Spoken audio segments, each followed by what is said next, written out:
Le silence mortel du manoir d'Alexander Torres fut brisé par le son de pleurs désespérés. 2 voix enfantines résonnaient dans les couloirs de marbre, créant une symphonie de désespoir qui n'avait jamais été entendue entre ces murs glacés. Alexander s'arrêta dans le hall d'entrée, sa valise encore à la main, le cœur battant à tout rompre. Cela ne pouvait pas être réel. « Où est tout le monde » murmura-t-il pour lui-même, avançant prudemment vers les sons. Ses jambes tremblaient légèrement, non de peur, mais d'une émotion qu'il n'arrivait pas à identifier. Il était revenu 3 jours plus tôt que prévu de son voyage d'affaires à Chicago, voulant surprendre. Eh bien, il n'y avait personne à surprendre. Juste Elena, sa gouvernante depuis 5 ans. Il suivit les cris jusqu'au grand salon, celui aux immenses fenêtres donnant sur le jardin parfaitement entretenu. Ce qu'il vit le fit chanceler en arrière, comme s'il avait reçu un coup de poing dans l'estomac. Elena était assise sur le tapis persan de $50 000, tenant dans ses bras 2 bébés qui n'avaient pas plus de 6 mois. Un garçon et une fille, tous 2 aux cheveux foncés et aux joues rouges d'avoir tant pleuré. Elena. La voix d'Alexander sortit plus dure qu'il ne l'aurait voulu. Que diable se passe-t-il ici? La femme de 42 ans leva les yeux, et Alexander vit quelque chose qu'il n'avait jamais remarqué auparavant, de véritables larmes coulant sur son visage. Pas des larmes de peur d'avoir été découvertes, mais des larmes de douleur profonde, du genre qui vient du plus profond de l'âme. « Monsieur Torres » commença-t-elle d'une voix brisée. « Je peux expliquer, mais s'il vous plaît, ne criez pas. Ils sont déjà assez effrayés. » Alexander observa les bébés de plus près. La petite fille avait des yeux vert brillants, même à travers les larmes, et le garçon portait une petite tache de naissance en forme de croissant de lune sur le front. Quelque chose chez eux lui rappelait. Quoi, exactement? La sensation était troublante, comme essayer de se souvenir d'un rêve qui s'échappe au matin. Expliquez. Alexander laissa tomber sa valise lourdement au sol. Elena, vous avez amené 2 enfants dans ma maison sans permission. Cela n'a aucune explication valable. Ce sont mes neveux, répondit-elle rapidement, berçant les petits dans ses bras. Les enfants de ma sœur Carolina. Elle est morte la semaine dernière dans un accident de voiture. Les mots frappèrent Alexander comme un tsunami. Mort. Orphelinat. Abandon. Des concepts qu'il connaissait intimement, mais qu'il avait enfouis si profondément dans son esprit que leur retour lui faisait physiquement mal. Sa respiration devint irrégulière et, l'espace d'un instant, il fut transporté à ses propres 8 ans, debout devant la porte d'un orphelinat gris, tenant une valise en carton avec toutes ses affaires. Et leur père? Demanda-t-il en essayant de garder son calme. Elena baissa les yeux. Jameson les a abandonnés. Il a dit qu'il ne pouvait pas gérer 2 enfants seuls. Il a disparu la nuit suivant les funérailles. Alexander sentit une colère familière lui monter à la poitrine. Colère contre les hommes lâches qui fuient leurs responsabilités. Colère contre un monde qui permet à des enfants innocents de souffrir des choix des adultes. C'était la même rage qu'il ressentait contre son propre père, qui avait choisi de conduire ivre cette nuit fatale, alors qu'Alexander n'avait que 8 ans. Alors vous avez décidé de transformer ma maison en orphelinat. Sa voix sortit plus glaciale que la glace. Sans même me consulter. Je n'avais pas le choix. Elena se leva, tenant toujours les bébés. Les services sociaux voulaient les placer dans des foyers temporaires séparés. Séparés des jumeaux, monsieur Torres. Je ne pouvais pas laisser faire ça. Ils n'ont plus que maintenant. Le mot « jumeaux » résonna dans l'esprit d'Alexander. Quelque chose en lui déclencha une mémoire enfouie, mais avant qu'il puisse la saisir complètement, Elena continua. Je sais que c'était mal de ne pas prévenir, mais vous étiez en voyage et ils avaient besoin immédiatement d'un endroit sûr. J'ai pensé que peut-être vous comprendriez. Comprendre. Alexander ricana, mais sans aucune trace d'humour. Elena, vous me connaissez depuis 5 ans. À quel moment ai-je montré être le genre de personne qui comprendrait ce genre de choses? Elena le fixa droit dans les yeux, et Alexander vit de la détermination là où il s'attendait à de la soumission. Parce que je sais que vous avez grandi dans un orphelinat, monsieur Torres. Votre mère me l'a dit avant de mourir. Le monde s'arrêta. Alexander eut l'impression que le sol s'était dérobé sous ses pieds. Sa mère adoptive, Margaret Torres, était morte 2 ans plus tôt, mais il ignorait qu'elle avait partagé son histoire avec Elena. C'était un secret qu'il gardait jalousement, caché derrière des costumes coûteux et des réunions d'affaires. « Cela ne vous donne pas le droit de prendre des décisions à ma place, » répondit-il, mais sa voix avait perdu de son âpreté. À ce moment-là, la petite fille cessa de pleurer et regarda directement Alexander. Ses yeux vert brillants semblaient percer toute son armure émotionnelle, jusqu'au petit garçon effrayé qu'il avait été. Pendant quelques secondes, ils se fixèrent en silence, et Alexander sentit quelque chose bouger dans sa poitrine, quelque chose qui l'avait enfermé depuis longtemps. Le garçon s'arrêta aussi de pleurer, comme s'il ressentait le changement dans l'air. Elena profita de ce moment de calme pour se rasseoir sur le tapis, plaçant les bébés de façon à ce qu'ils puissent voir Alexander clairement. « Ils s'appellent David et Isabella », dit-elle doucement. David a une tache de naissance qui ressemble à une lune croissante, et Isabella a des yeux de la couleur de l'océan, comme les vôtres. Alexander n'avait jamais remarqué que ses propres yeux étaient verts avant qu'elle ne le mentionne. Il y avait si longtemps qu'il évitait de se regarder trop longtemps dans un miroir. Mais maintenant, en observant la petite Isabella, il voyait une familiarité troublante. Pas seulement dans les yeux, mais dans quelque chose de plus profond qu'il n'arrivait pas à nommer. « Elena, commença-t-il, mais il fut interrompu par l'arrivée d'une femme plus âgée portant un sac de course. « Elena, Mija, j'ai trouvé du lait en poudre et des couches. » La femme s'arrêta net en voyant Alexander.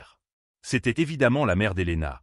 Elles avaient les mêmes yeux bruns chaleureux et la même forme de visage. « Mama, voici Monsieur Torres, » dit Elena rapidement. « Monsieur Torres, voici ma mère, Rosa Moral. » Rosa regarda d'Alexander au bébé, puis de nouveau à Alexander. Son expression changea immédiatement en une protection féroce, comme une lionne défendant ses petits. « Alors c'est vous l'homme qui veut séparer ses enfants du seul foyer qu'ils connaissent aujourd'hui, » dit-elle d'une voix chargée de décennies d'expérience à s'occuper des autres. Alexander se sentit jugé par cette femme qui ne le connaissait pas, et cela l'irrita profondément. « Madame, c'est ma maison. J'ai le droit de décider qui y vit. »« Des droits ?» répéta Rosa en secouant la tête. « Toujours parler de droits, jamais de responsabilité. Ces enfants ont tout perdu. Tout. Et vous, vous êtes préoccupé par vos droits ?» L'accusation le frappa de plein fouet. Un instant, il se vit à travers les yeux de cette femme. Un homme riche, froid, uniquement soucieux de son confort personnel, tandis que deux enfants orphelins avaient besoin d'aide. Mais avant qu'il ne puisse répondre, David fit un bruit étrange. Pas un pleur, mais quelque chose qui ressemblait à un rire. Alexander regarda le bébé et vit qu'il souriait, ses petites mains tendues vers lui. Le son du rire enfantin résonna dans la pièce, et Alexander sentit quelque chose se briser en lui. C'était comme si un mur qu'il avait construit soigneusement depuis 20 ans s'était fissuré. Des souvenirs commencèrent à s'échapper par les failles. Une voix féminine chantant pour lui, des mains douces essuyant ses larmes, la sensation d'être en sécurité et aimé. « J'ai besoin de réfléchir, » dit-il enfin, sa voix presque un murmure. « J'ai besoin de digérer tout ça. » Elena hocha la tête, serrant les bébés plus fort. « Bien sûr, Monsieur Torres. Nous comprenons. Mais s'il vous plaît, accordez-nous juste cette nuit. Ils n'ont nulle part où aller. » Alexander regarda autour de la pièce. Son salon parfait, immaculé, où jamais n'avait résonné le son de la vraie vie. Maintenant, avec les bébés là, avec Rosa rangeant des couches sur le canapé en cuir italien et Elena fredonnant doucement, la pièce semblait différente. Il ne pouvait pas encore dire si c'était mieux ou pire, mais définitivement différente. Une nuit, accepta-t-il, se surprenant lui-même. Juste une nuit. Mais même en montant l'escalier vers sa chambre, Alexander savait que rien ne serait plus jamais comme avant. Il y avait quelque chose chez David et Isabella.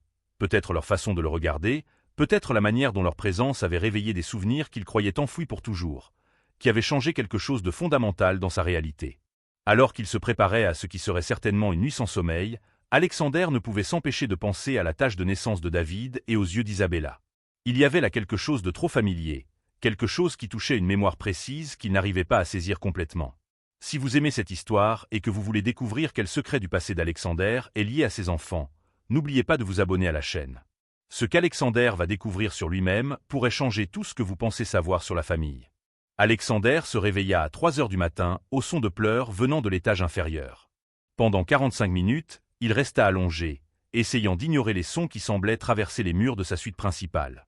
Finalement, il abandonna le sommeil et descendit les escaliers, trouvant Elena marchant dans le salon avec Isabella dans les bras, tandis que Rosa berçait David près de la cheminée. « Ils se réveillent toujours ensemble ?»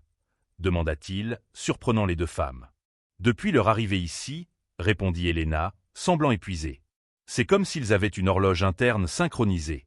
Quand l'un se réveille, l'autre se réveille aussi. » Alexander observa la scène quelques minutes. Il y avait quelque chose d'hypnotisant dans la façon dont Rosa berçait David, fredonnant une mélodie qu'il ne reconnaissait pas, mais qui lui semblait d'une certaine manière familière.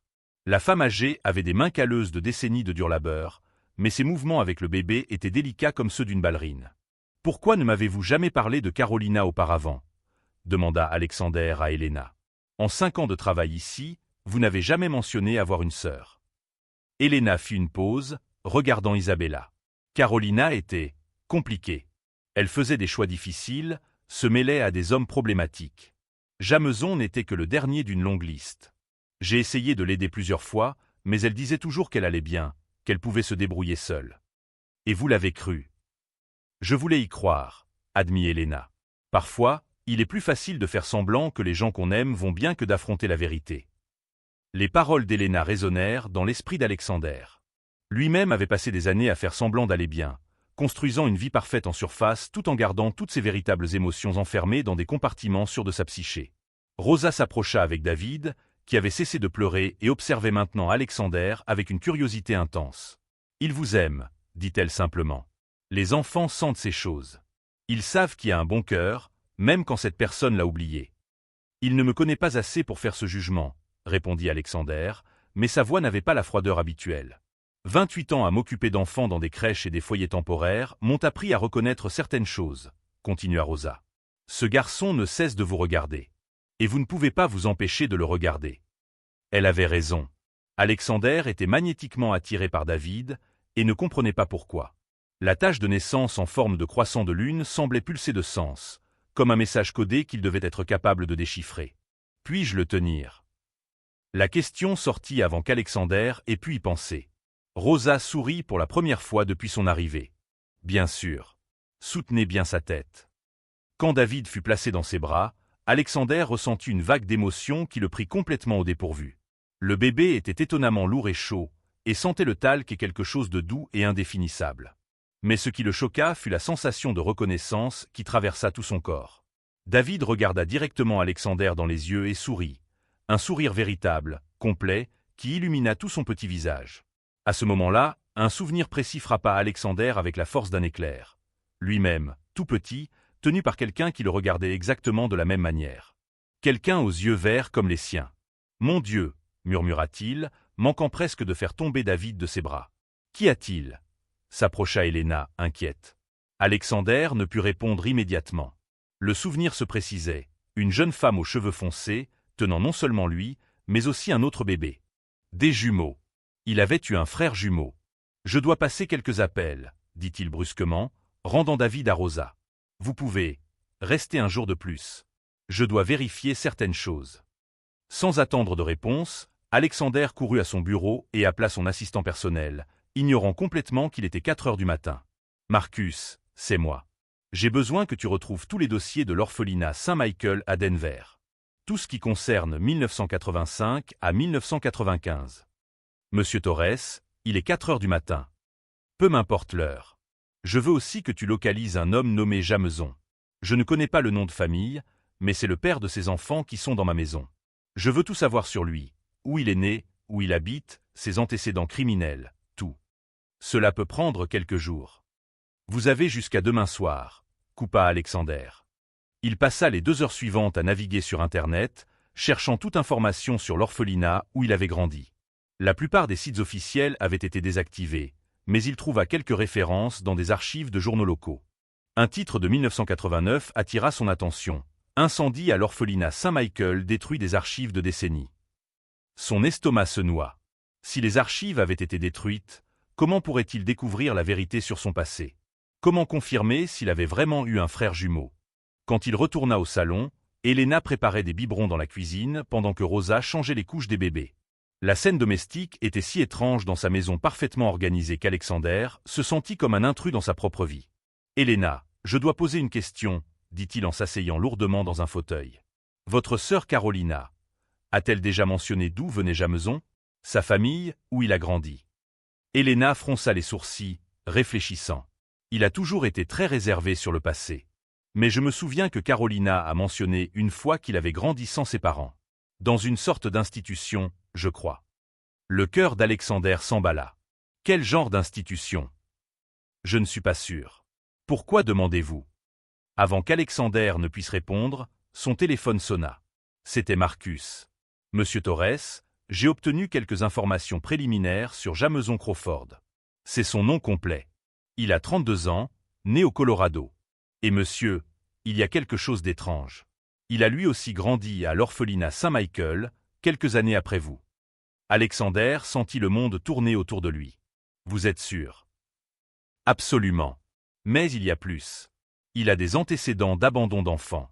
Ce ne sont pas les premiers enfants qu'il a abandonnés. Il y a eu 2 autres cas dans d'autres États. La colère qu'Alexander ressentit était unlike anything qu'il ait jamais connu auparavant. Ce n'était pas seulement la colère pour David et Isabella, mais pour tous les enfants que Jameson avait abandonnés, colère contre le système qui permettait à des hommes comme lui de continuer à faire souffrir. Il raccrocha et regarda les bébés, qui dormaient maintenant paisiblement sur le canapé, entourés de coussins pour éviter qu'ils ne tombent. Ils semblaient si petits, si vulnérables, si totalement dépendants de la bonté des autres. « Helena, dit-il doucement, je dois vous dire quelque chose. » Dans les minutes suivantes, Alexander partagea sa suspicion d'avoir eu un frère jumeau, les souvenirs qui revenaient, la possibilité que Jameson soit aussi issu du même orphelinat. Helena écouta en silence, ses yeux s'écarquillant progressivement. « Vous pensez qu'il y a une connexion » demanda-t-elle. « Je ne sais pas. Mais j'ai l'intention de découvrir. » Rosa, qui avait écouté toute la conversation, s'approcha et posa une main sur l'épaule d'Alexander. « Parfois, l'univers a ses propres plans pour nous, » dit-elle doucement. « Peut-être que ces enfants sont venus dans votre vie pour une raison précise. » Alexander regarda David et Isabella, dormant si tranquillement. Pour la première fois depuis des années, il ressentit quelque chose qui pouvait être appelé un but. Il ne savait pas encore ce qu'il ferait de ces informations, mais savait qu'il ne pourrait pas simplement remettre ses enfants au système et faire semblant que rien ne s'était passé. « Vous pouvez rester, » dit-il finalement, « tant que vous en aurez besoin. Mais j'ai des conditions. » Helena se redressa, prête à négocier. Première condition, je veux tout savoir sur Jameson. Tout. Deuxième condition, s'il apparaît ici, je m'occuperai de lui personnellement. Troisième condition, ces enfants ne peuvent pas rester dans le vide juridique éternel. Nous avons besoin d'un plan. Quel genre de plan? Demanda Rosa. Alexander regarda à nouveau les bébés, et pour la première fois depuis 2 décennies, il se permit d'imaginer un futur différent de celui qu'il avait planifié. Un futur incluant des rires d'enfants résonnant dans sa maison, des jouets éparpillés sur le sol en marbre, et la possibilité que la solitude qui l'accompagnait depuis si longtemps ait enfin une fin. Je découvre encore, admit-il. Mais cela commence par s'assurer que ces enfants ne seront jamais abandonnés par quiconque. Pendant les 5 jours suivants, Alexander Torres se transforma en un homme en mission.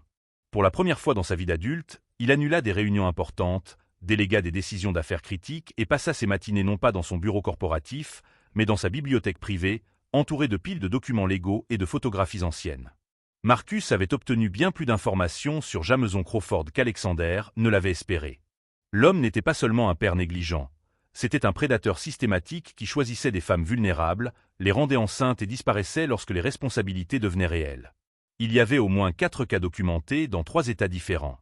Mais la découverte la plus troublante vint lorsque Marcus apporta un dossier jaune délavé mercredi matin. « Monsieur Torres, j'ai obtenu ceci par un contact au département des services sociaux de Denver.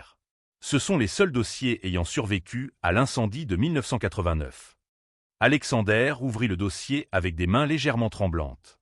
À l'intérieur, il n'y avait que 6 pages, mais l'une d'elles fit s'arrêter son monde. C'était une photo en noir et blanc de 2 jeunes enfants, identifiés comme Alexander et Adrian Torres, jumeaux, âge 3 ans, date d'entrée, 15 mars 1987. Il avait réellement un frère jumeau. Adrian. La photo montrait 2 garçons identiques, sauf un détail. Adrian avait une tache de naissance en forme de croissant de lune sur le front. Exactement comme David. Alexander laissa la photo glisser de ses mains, se sentant comme s'il avait reçu un coup de poing dans l'estomac.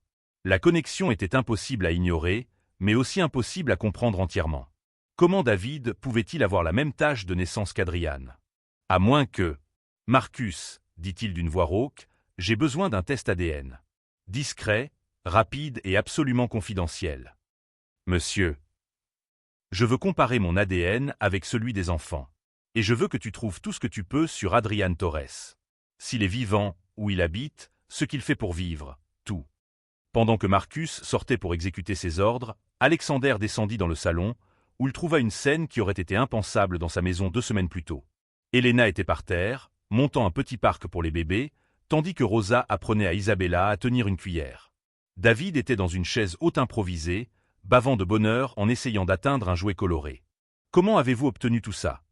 demanda Alexander, observant les jouets, couches et équipements pour bébé qui occupaient maintenant son salon autrefois impeccable. Rosa a des contacts dans toute la ville, sourit Elena. 30 ans à s'occuper d'enfants crée un réseau impressionnant de personnes prêtes à aider. Alexander s'assit près du parc et observa David tenter d'empiler des blocs colorés.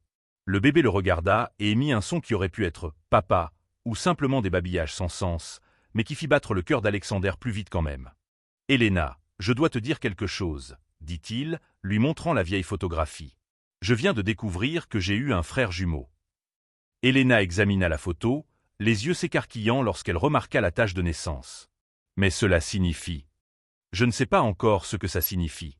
Mais je vais découvrir. » Cet après-midi-là, pendant que Rosa s'occupait des bébés, Alexander emmena Elena dans son bureau privé et lui montra tout ce qu'il avait découvert sur Jameson. Les rapports de police, les cas d'abandon, le modèle de comportement qui se répétait depuis plus d'une décennie. « Il va revenir, » dit Alexander avec certitude. Les hommes comme Jameson reviennent toujours quand ils pensent pouvoir obtenir quelque chose. Et quand il découvrira que les enfants sont dans un manoir avec un millionnaire. Vous pensez qu'il va tenter de faire du chantage? Pire que ça. Il va essayer d'utiliser les enfants comme monnaie d'échange. Il viendra avec des larmes aux yeux, parlant de combien ses enfants lui manquent, comment il veut être un meilleur père. Et le système juridique le croira, car les parents biologiques ont toujours priorité. Elena pâlit. Alors que faisons-nous? Alexander ouvrit un tiroir de son bureau et sortit plusieurs documents. Nous faisons nos devoirs. J'ai engagé les 3 meilleurs avocats spécialisés en droit familial de l'État. Nous préparons une action de garde basée sur l'abandon et la négligence. Je crée également un fonds fiduciaire pour David et Isabella, quelque chose qui garantisse leur éducation, santé et soins pour le reste de leur vie. C'est incroyable, mais, et si ça ne marche pas? Alexander regarda par la fenêtre, observant les jardins parfaitement entretenus de sa propriété. Alors nous avons un plan B. Quel genre de plan B? Le genre que les hommes riches mettent en place quand le système juridique échoue, répondit-il vaguement. En réalité, Alexander avait passé 2 nuits éveillées à élaborer des contingences. Si Jameson obtenait la garde légale, Alexander était prêt à s'assurer que l'homme ne pourrait plus jamais nuire à aucun enfant. Il avait engagé des détectives privés pour documenter chaque mouvement de Jameson, des avocats spécialisés en affaires criminelles pour examiner toutes ses actions passées, et avait même envisagé des options plus directes. Cette nuit-là, après que tout le monde se fut endormi, Alexander resta éveillé dans le salon, tenant David tandis qu'Isabella dormait dans ses bras. C'était surréaliste de constater à quel point il s'était rapidement habitué à cette routine. 2 semaines plus tôt, l'idée de tenir un bébé le terrorisait.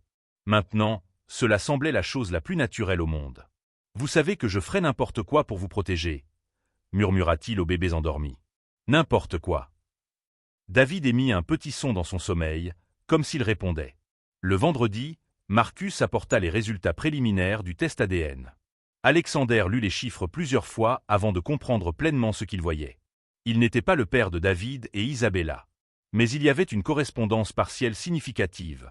Le type de correspondance qui indique un lien familial proche.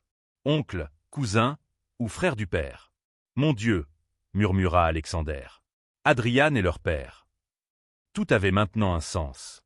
Jameson Crawford n'était pas simplement un homme au hasard qui avait abandonné ses enfants. C'était Adrian Torres, son frère jumeau perdu, qui avait changé de nom à un moment de sa vie adulte. Alexander sentit une vague d'émotions contradictoires. Soulagement d'avoir enfin compris le lien qu'il ressentait avec les enfants. Colère, parce que son propre frère était devenu exactement le genre d'homme qu'ils avaient promis de ne jamais être lorsqu'ils étaient petits et effrayés à l'orphelinat. Et une profonde tristesse pour la perte d'une relation dont il ignorait l'existence. Mais par-dessus tout, il ressentit de la détermination. Ses enfants étaient son sang. Ils étaient sa véritable famille, la première vraie famille qu'il avait eue depuis ses 8 ans. Et il ne permettrait à personne, même pas à son propre frère, de leur faire du mal. Cet après-midi-là, Alexander fit quelque chose qu'il n'avait pas fait depuis 20 ans. Il conduisit jusqu'au cimetière où reposaient ses parents adoptifs et eut une conversation honnête avec eux. « Margaret, William, » dit-il en s'agenouillant devant les simples tombes de granit. Je sais que vous avez essayé de me donner une famille, et je vous en suis reconnaissant. Mais je n'ai jamais su comment accepter pleinement votre amour.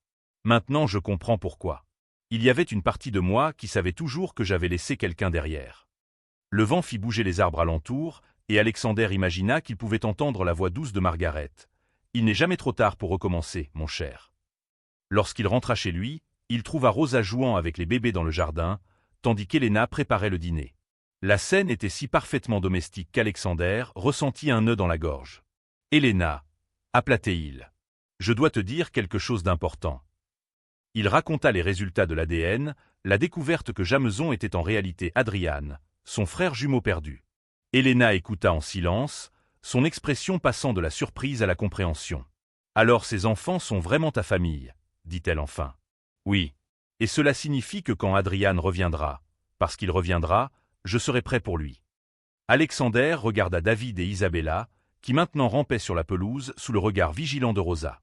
Ils semblaient si heureux, si en sécurité, si complètement inconscients des tempêtes qui approchaient. Mais Alexander était prêt pour toute tempête. Il avait passé la semaine non seulement à découvrir la vérité sur son passé, mais à construire des forteresses légales, financières et personnelles autour de ses enfants. Quand Adrian apparaîtrait enfin, il découvrirait que son frère jumeau était devenu quelqu'un de très différent du petit garçon effrayé qu'il avait laissé à l'orphelinat. La sonnette retentit à 2 heures de l'après-midi d'un mardi ensoleillé, interrompant le son des rires d'enfants qui résonnaient dans le jardin. Alexander savait exactement qui c'était avant même de regarder les caméras de sécurité. Il attendait ce moment depuis 3 semaines, se préparant mentalement et stratégiquement pour l'inévitable confrontation. Sur l'écran, il vit un homme maigre aux cheveux foncés, portant un jean délavé et une chemise qui avait connu des jours meilleurs. Même après presque 3 décennies, Alexander reconnut instantanément le visage. C'était comme regarder une version déformée de lui-même dans le miroir. Adrian avait vieilli plus mal, portant les signes d'une vie difficile dans les rides prématurées autour des yeux, mais les traits étaient indubitablement les mêmes. « Helena, emmène les enfants dans la chambre, » dit-il calmement, sa voix trahissant seulement une légère tension. « Rosa, appelez nos avocats. Dites-leur que le moment est venu. » Alexander marcha jusqu'à la porte principale, respira profondément avant d'ouvrir.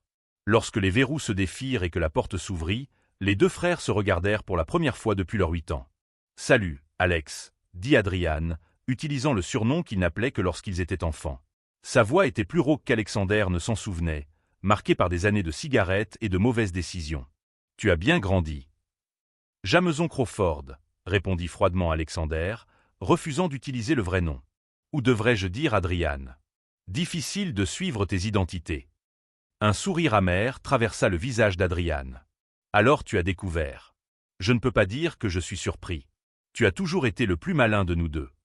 Entre. » Alexander s'écarta de la porte, mais garda une posture défensive. « J'imagine que nous avons beaucoup à nous dire. » Adrian entra dans le manoir, ses yeux parcourant le hall en marbre, l'escalier courbe, les tableaux coûteux au mur. « Bon sang, Alex.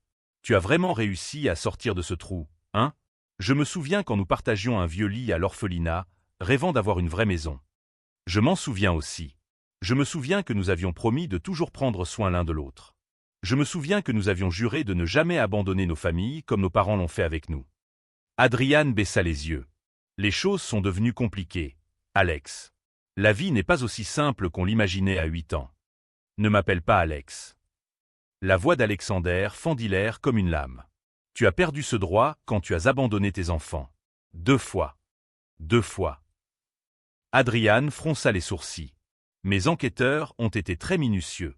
David et Isabella ne sont pas les premiers enfants que tu as abandonnés. Il y a au moins 2 autres cas documentés. » Le visage d'Adrian se durcit. « Je ne suis pas venu ici pour être jugé par toi. »« Alors pourquoi es-tu venu ? » ?»« Pour mes enfants. » Adrian redressa les épaules, essayant de paraître plus confiant. « J'ai entendu dire qu'ils sont ici, pris en charge par des employés. Ce n'est pas correct, Alex. Ils doivent être avec leur vraie famille. » Alexander sentit une colère froide monter dans sa poitrine. « Vraie famille ? Tu veux dire le genre de famille qui disparaît dans la nuit 3 jours après les funérailles de la mère des enfants ? J'avais mal, j'étais confus. Carolina était morte. Je ne savais pas comment m'occuper de 2 enfants tout seul. Alors tu les as abandonnés. » Alexander fit un pas en avant, sa voix gagnant une intensité dangereuse. « Comme notre père nous a abandonnés. Comme tu m'as abandonné quand nous avons été séparés à l'orphelinat et que tu n'as jamais essayé de me retrouver. J'étais juste un enfant moi aussi. Et je ne l'étais pas. » Alexander explosa. « Tu crois que c'était facile pour moi ? Tu crois que tu m'as manqué tous les jours ? Que je me suis pas demandé pendant des années si tu allais bien, si tu étais vivant. » Pendant un instant, le masque d'Adrian vacilla, et Alexander vit une lueur du garçon perdu qu'avait été son frère. Mais la vulnérabilité dura seulement quelques secondes avant d'être remplacée par une expression calculatrice qu'Alexander reconnaissait dans les rapports sur ses activités criminelles. « Écoute, je sais que j'ai fait des erreurs, » dit Adrian, changeant de tactique. « Mais j'essaie d'être meilleur maintenant. Je veux une seconde chance avec mes enfants. Et sincèrement, Alex, tu n'as aucun droit légal sur eux. Je suis le père biologique. » « Tu as raison, » acquiesça Alexander, surprenant Adrian. « Je n'ai aucun droit légal sur eux. Pas encore. » À ce moment, Rosa entra dans la pièce, portant un épais dossier. « Monsieur Torres, les avocats sont arrivés. Ils vous attendent dans le bureau. » Adrian regarda de Rosa à Alexander, une expression d'incertitude traversant son visage. « Avocat. Tu ne pensais pas que je te laisserais simplement prendre les enfants et partir, n'est-ce pas ?» Alexander sourit, mais il n'y avait aucune chaleur dans son expression. « Ces 3 dernières semaines, j'ai construit un dossier juridique solide contre toi. Abandon d'enfants, multiples cas, instabilité financière, absence de domicile fixe. Tu ne peux pas faire ça. Je suis leur père. Être père biologique ne te donne pas automatiquement le droit de nuire aux enfants. » Alexander ouvrit le dossier que Rosa avait apporté et montra des photos et des documents à Adrian. « Voici des photos des autres enfants que tu as abandonnés. Ceci est une liste de toutes les fois où tu as été arrêté pour ivresse publique, trouble à l'ordre public et fraude mineure. Ceci est un rapport psychologique détaillant ton schéma de comportement antisocial. » Adrian regarda les documents, sa couleur disparaissant de son visage. « Comment as-tu obtenu tout ça? » « L'argent achète beaucoup de choses, Adrian. Même la justice, quand elle est utilisée correctement. Tu me fais du chantage. » Alexander referma calmement le dossier. « Je t'offre un choix. Tu peux renoncer volontairement à tes droits parentaux sur David et Isabella, me permettant de les adopter légalement. En échange, je paierai toutes tes dettes, te fournirai de l'argent suffisant pour commencer une nouvelle vie où tu veux, et je m'assurerai que tu reçoives le traitement contre la dépendance dont tu as clairement besoin. Et si je refuse ?» L'expression d'Alexander devint glaciale. « Alors nous irons devant le tribunal. Et quand nous irons au tribunal, tout cela deviendra public. Ton casier judiciaire, tes autres enfants abandonnés, ton instabilité mentale. Tu ne perds pas seulement la garde, tu fais aussi face à d'éventuelles accusations criminelles dans plusieurs juridictions. » Adrian resta silencieux de longues minutes, assimilant les informations. Finalement, il regarda Alexander droit dans les yeux. « Tu es devenu comme eux, non? Comme les riches qui nous traitaient comme des déchets quand nous étions enfants. »« Non, » répondit fermement Alexander. « Je suis devenu quelqu'un avec assez de pouvoir pour protéger des enfants innocents d'hommes comme tu es devenu. » À ce moment, un son de pleurs arriva de l'étage. C'était David, qui se réveillait de sa sieste. Le son sembla traverser Adrian comme un couteau, et Alexander vit des larmes véritables apparaître dans les yeux de son frère. « Puis-je les voir? Une dernière fois ?» demanda Adrian, la voix brisée. Alexander hésita. Une partie de lui voulait refuser, protéger les enfants de tout traumatisme potentiel. Mais une autre partie, celle qui se souvenait encore du garçon effrayé qu'Adrian avait été, céda. 5 minutes. Surveillé. Elena apporta David et Isabella dans la pièce. Les enfants, maintenant âgés de presque 7 mois, étaient clairement plus grands et plus alertes qu'à leur arrivée. David pouvait même s'asseoir seul, et Isabella commençait à babiller des sons qui ressemblaient presque à des mots. Quand Adrian les vit, il s'effondra complètement. Il tomba à genoux et se mit à pleurer, des sanglots profonds et désespérés qui résonnèrent dans la pièce. « Mes bébés, » murmura-t-il. « Mes beaux bébés. Papa est désolé. Papa est désolé pour tout. » David regarda Adrian avec curiosité, mais il n'y eut aucun signe de reconnaissance. Pour lui, cet homme étrange n'était qu'un autre adulte. Isabella se tourna vers Alexander, tendant les bras vers lui, un geste qu'elle avait appris à signifier sécurité et soin. Ce simple geste brisa quelque chose à l'intérieur d'Adrian.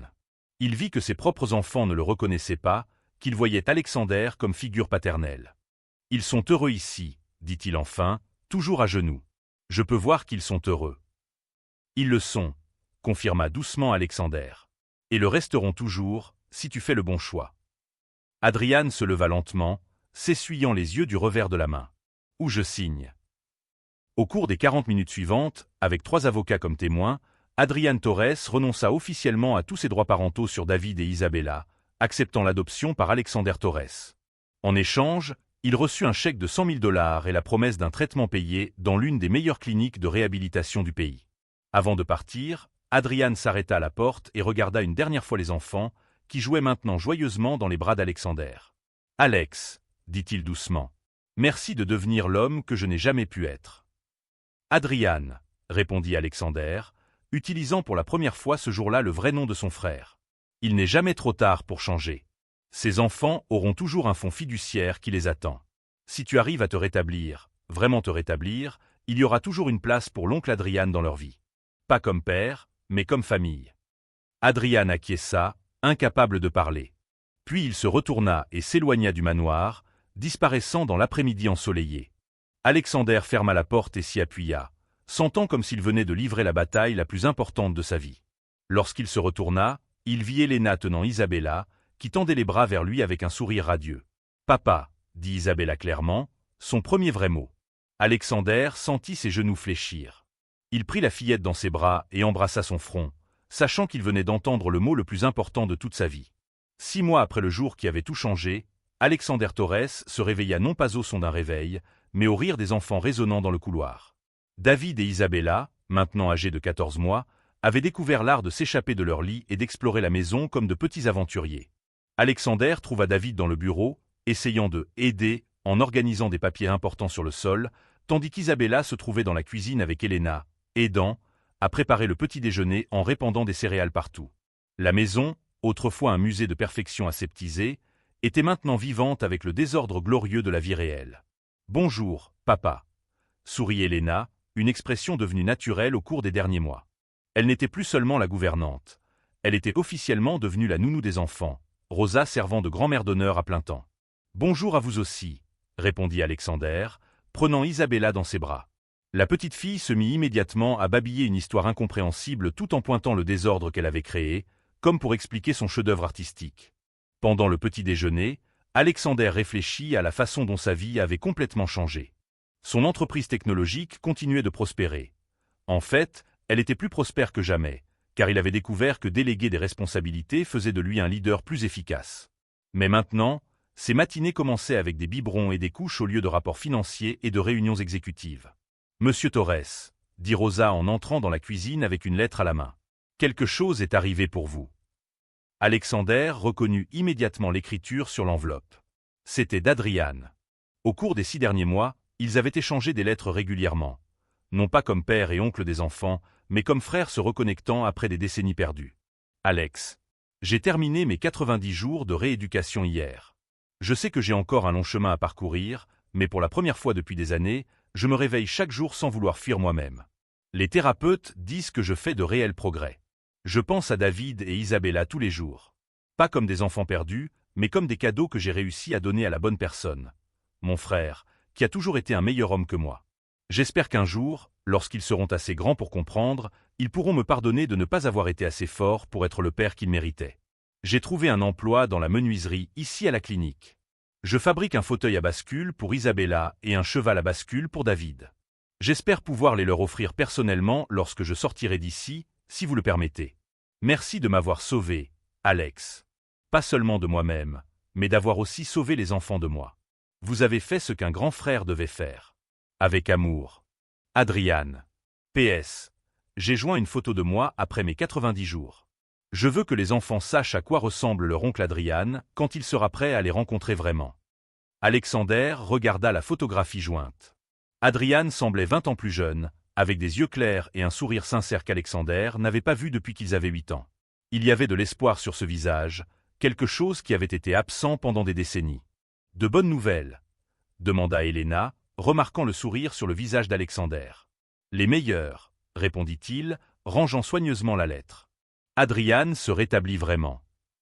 Cet après-midi-là, Alexander était dans son bureau en train de travailler lorsqu'il entendit du bruit dans le salon.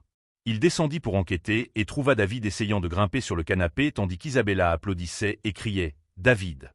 David !» pour l'encourager. « Et, explorateur !» dit Alexander en s'asseyant par terre avec eux. « Qu'est-ce que vous mijotez ?» David réussit à monter sur le canapé et se mit immédiatement à sauter en riant hystériquement. Isabella voulut l'imiter, alors Alexander l'aida à monter également. Bientôt, Tous les trois sautaient sur le canapé comme s'il s'agissait d'un trampoline, enfreignant toutes les règles de décorum qu'Alexander avait respectées toute sa vie. Rosa apparut à la porte et secoua la tête en souriant. « Margaret Torres sourit là-haut dans le ciel, » dit-elle. Elle a toujours dit que cette maison avait besoin du son d'enfants heureux. Plus tard dans la soirée, après que David et Isabella eurent dormi, Alexander était dans la bibliothèque lorsqu'Elena frappa à la porte. « Puis-je te parler de quelque chose ?» demanda-t-elle. « Bien sûr, entre. » Elena s'assit dans le fauteuil en face du bureau d'Alexander, semblant nerveuse. « C'est au sujet de l'avenir. L'avenir des enfants, je veux dire. » Alexander ferma le livre qu'il lisait. « Qu'en est-il de leur avenir ? » « Eh bien, elles vont grandir. Elles vont poser des questions sur leur mère, sur la façon dont elles sont arrivées ici, sur le fait que tu n'es pas le père biologique mais le vrai père pour elles. » Elena fit une pause. « As-tu pensé à comment tu vas tout expliquer ?» Alexander y avait pensé de nombreuses nuits. « Je dirai la vérité, » répondit-il simplement. « Adaptée à leur âge, bien sûr. Mais la vérité. Que leur mère était une femme courageuse qui a fait de son mieux. Que le père biologique les aimait, mais n'a pas pu s'occuper d'elles quand elles en avaient besoin. Et que parfois, les familles se forment non pas par le sang, mais par le choix et l'amour. Et Adrian, quand il sera prêt?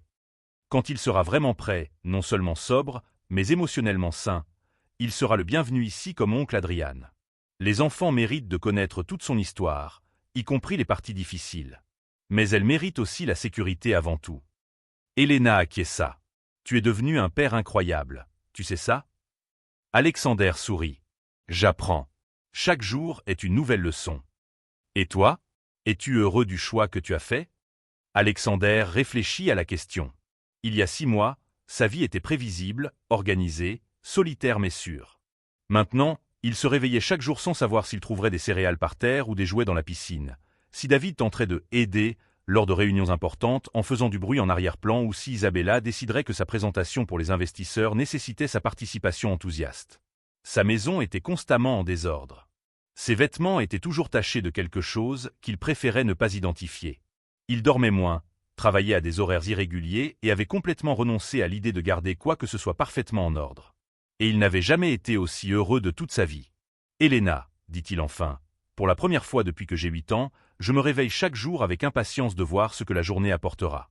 Pas pour des réunions ou des affaires ou des succès professionnels, mais parce que je peux apprendre à David à lasser ses chaussures, ou écouter Isabella essayer de dire de nouveaux mots, ou simplement m'asseoir par terre et jouer au bloc.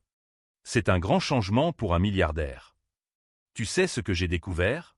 L'argent achète beaucoup de choses, mais il n'achète pas la sensation d'un enfant qui court vers toi quand tu rentres à la maison. Il n'achète pas le son des rires authentiques résonnant dans la maison. Il n'achète pas le sentiment que ta vie a un but plus grand que simplement accumuler plus de richesses. Cette nuit-là, comme toutes les nuits des derniers mois, Alexander fit sa ronde finale dans la maison. Il vérifia les portes, éteignit les lumières et monta pour voir les enfants avant d'aller dormir.